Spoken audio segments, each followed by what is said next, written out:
国际刑事法院 ICC 2023年3月17日对俄罗斯总统普京发出逮捕令，指控他在乌克兰犯下战争罪行。检察官办公室的调查，至少有数百名乌克兰儿童被带离他们所在的孤儿院和收容机构，其中许多被指成为俄罗斯家庭的收养对象。国际刑事法院检察官卡里姆·汉 Karim Khan 强调，那些对被指控的罪行负有责任的人必须被追究责任，儿童必须被送回他们的家庭和社区。他说，我们不能允许把儿童当作战利品来对待。与普京一道被以战争罪下发逮捕令的还有俄罗斯儿童权利专员利沃瓦·贝洛娃。这一逮捕令从国际法上说具有重要的意义，但如何执行值得探究。国际刑事法院是一个独立、永久性的国际司法机构，旨在惩治最严重的危害国际社会的罪行，对受到种族灭绝、危害人类罪和战争罪指控的人具有管辖权。首先，国际刑事法院的逮捕令体现了国际社会对维护和平与正义的共同愿望和责任。国际刑事法院对普京发出逮捕令，表明了对普京发动的侵犯乌克兰的战争，在乌克兰实施非法驱逐、屠杀等战争罪行的严肃审判和制裁。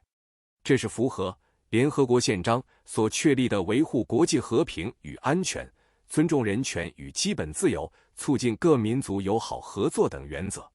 其次，国际刑事法院的裁定在执行力上也存在局限性。根据罗马规约，只有承认并加入该规约的缔约方才受到国际刑事法院的管辖权。而俄罗斯并未加入罗马规约，俄罗斯也表示不承认国际刑事法院对其有任何司法权利。但我认为国际法院的裁决具有政治意义，或者说象征意义和保护人权的目的。国际刑事法院的逮捕令也给俄罗斯的反对派提供了法律基础，军队可以发动政变拘捕普京，送交国际法庭，甚至直接射杀普京，或驱逐普京离开俄罗斯境内。最后，值得关注的是，在此背景下，中国中共总书记习近平即将访问俄罗斯一事可能引发的影响和反应。据报道，应普京邀请，习近平将于3月20日至22日对俄进行国事访问。中俄两国作为联合国安理会常任理事国和全面战略协作伙伴，在此背景下，如通过沟通与协调谋求战争和平解决之道具有积极意义。然而，根据习近平的以往表现，习近平此次访问俄罗斯很可能助纣为虐，对俄罗斯侵略推波助澜，这必将遭到国际社会的批评和谴责。我认为习近平在普京被国际刑事法院指控战争罪的情况下，仍然与其保持密切联系，表明了中共对俄罗斯侵略行径的支持或纵容。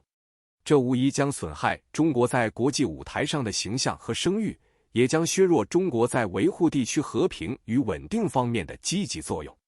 因此，我们呼吁习近平在访问俄罗斯时，应该同国际大多数热爱和平的国家站到一起，不应该支持或默许俄罗斯对乌克兰的侵略行为。我们也敦促普京尊重国际法和人道主义原则，停止对乌克兰的侵略，立即遣返劫掠的乌克兰儿童。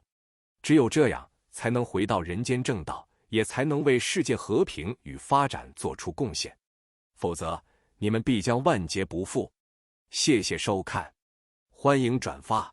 请订阅我们的频道自由中国论坛。